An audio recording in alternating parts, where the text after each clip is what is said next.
Hi, I'm Joe Nesbø and I'm here to tell you about my new thriller, Macbeth.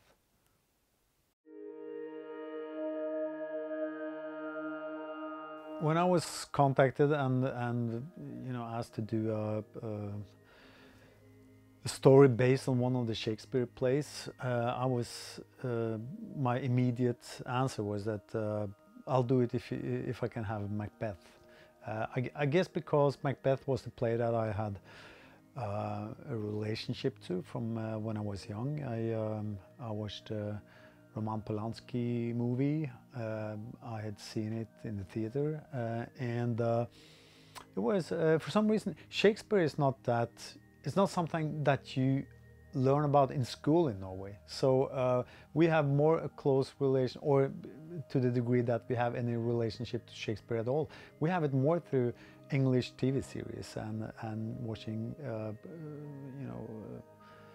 British movies and references to Shakespeare. But I had sort of found Shakespeare on my own through some wonderful Norwegian translations by André Bjerke, who's a famous Norwegian poet and writer. So I was immediately, attracted to the idea of actually using the skeleton of the Macbeth, the play, and write a story, a thriller based on that. I knew immediately that I couldn't compete with the poetry of Shakespeare. So my first, what I knew from the start was I'm not going to use anything of the Shakespearean prose in it. I'm just going to use the skeleton, the story. And this all happened during, I think, that conversation. And when I was first asked, I knew, okay, I know what I want to do, and I know how I want to do it.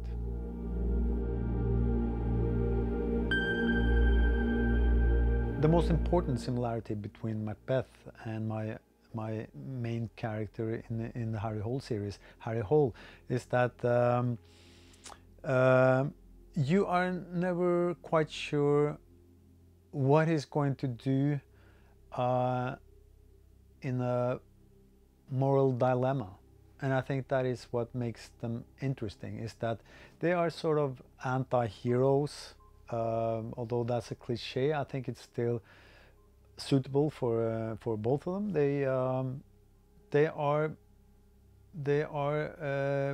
They expose their human weaknesses, and I think Harry, who is probably during the series become more similar to the criminals he are chasing than his colleagues at the police house. I think it's the same is true for, of course, Macbeth, being at the beginning of the story, the hero, the defender of the new emperor, the new king, who is going to reform the country, or in my case, the police chief going to reform the corrupted city. We then follow this character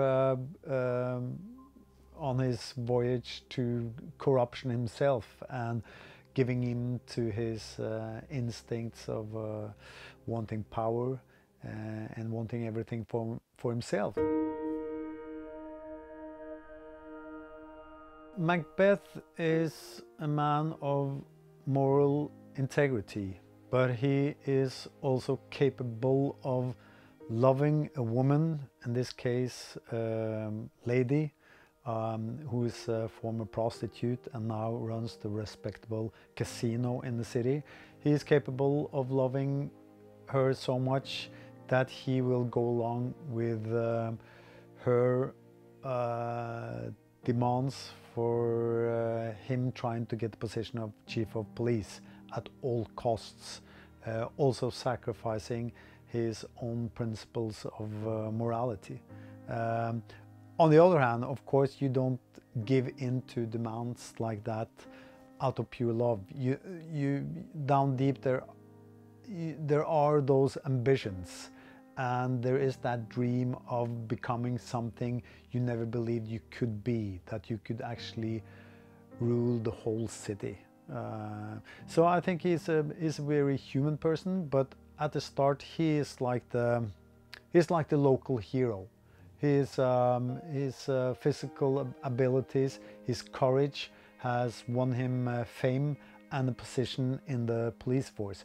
But he's not the smart guy. He's not the one that will get to power through his quick thinking and his brain. So Lady is the brain, and Macbeth is in many ways the tool, but no innocent tool.